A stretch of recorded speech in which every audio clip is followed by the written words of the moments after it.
Thank you very much. Good afternoon. It's a pleasure to be back in New York this afternoon.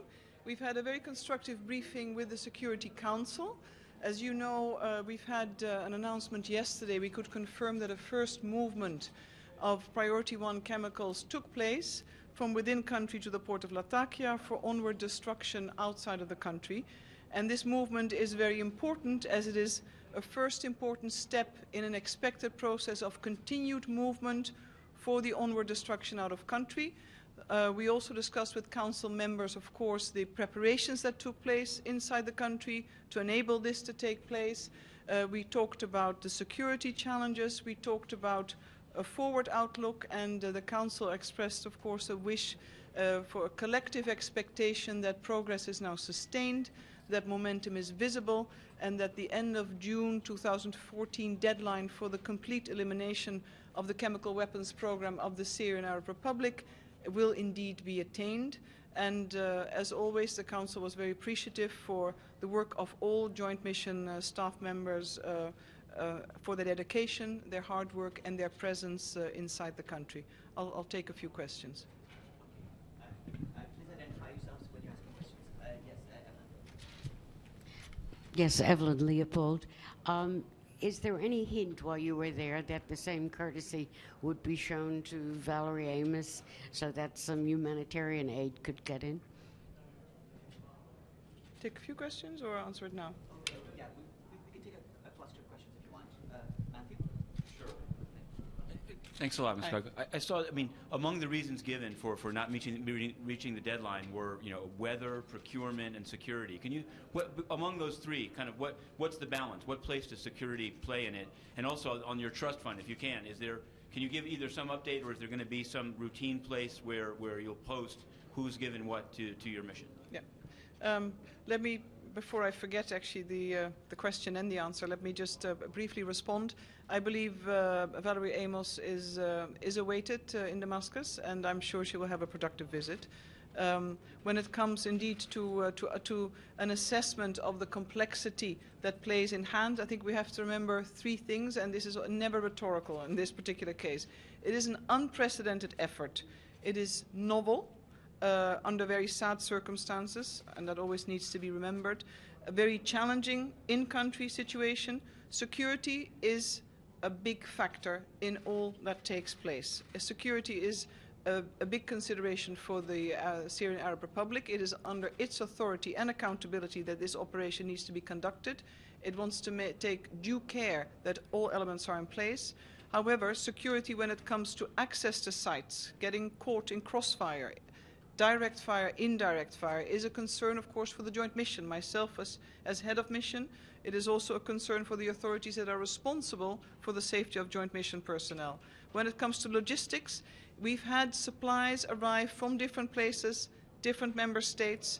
The detail in this exercise, it's almost like a supply chain management exercise, which I mentioned also to the Security Council. Many items need to come from different countries, be at the same time, travel through Beirut. We were affected for a few days by a customs strike. Snow in the Middle East, I know from New York that is not a rarity, but when it snows in Syria or in Lebanon or in the Holy Land, it can actually paralyze the entire infrastructural system. The countries are not used to that, not to that severity. That had a delay. So when you look at all these factors combined, it's actually still a remarkable achievement that almost everything is now in country, is being pre-positioned, and is already being used. Hence, the first movement could actually take place. When it comes to updates, you're absolutely right. That should be available on our website anytime soon, including on finance, who has given what, and updates will be shared and will obviously be made public, because I fully share your perspective on the need to be transparent and have information out there, and obviously then also knowing what it's used for. And we will do, of course, an end of mission account to all donors, as is common practice if we run any other trust fund as well. Thank you very much. My name is Ahmed Fathi from Al-Wafd News Egypt. First question, how would you rate the cooperation of the Syrian government with the mission?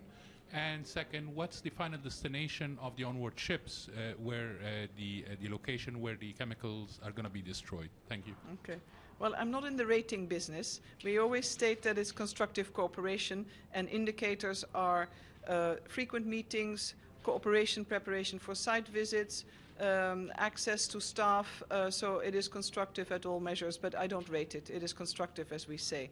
When you ask about the onward destination of the ships, Priority 1 chemicals, as is publicly known and stated on many occasions, will be destroyed on board the US vessel by means of hydrolysis. Priority 2 chemicals will be going to different countries, subsequent to companies of these countries having tendered with OPCW for commercial destruction of Priority 2 chemicals. So those destinations are not known. Italy has offered a port where transloading will take place. That is all that is useful to know and out in the public domain, and I think that paints a picture, again, of complexity. Yes, Murad Hashim, Al Jazeera Arabic. In regard the first shipment that loaded yesterday, what was exactly the chemical materials and how many tons and how it's going to stay in the international water? Well, I'm not privy to comment on the details. There's a confidentiality agreement that very much governs OPCW, and it also governs me.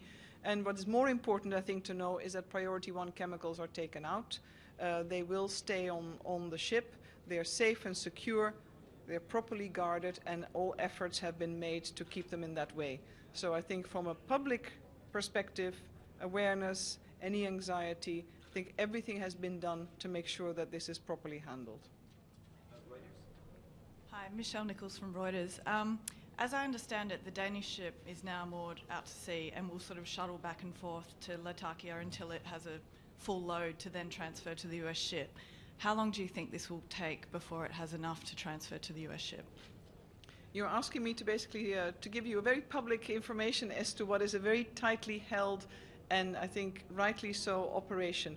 What is important to remember is that we're very ambitious on timelines. We're very keen, Syrian authorities are very keen to get this done within the shortest possible delay. So I think you have to look at the ambition level, and hopefully within sort of a reasonable time frame we can report on additional visible progress.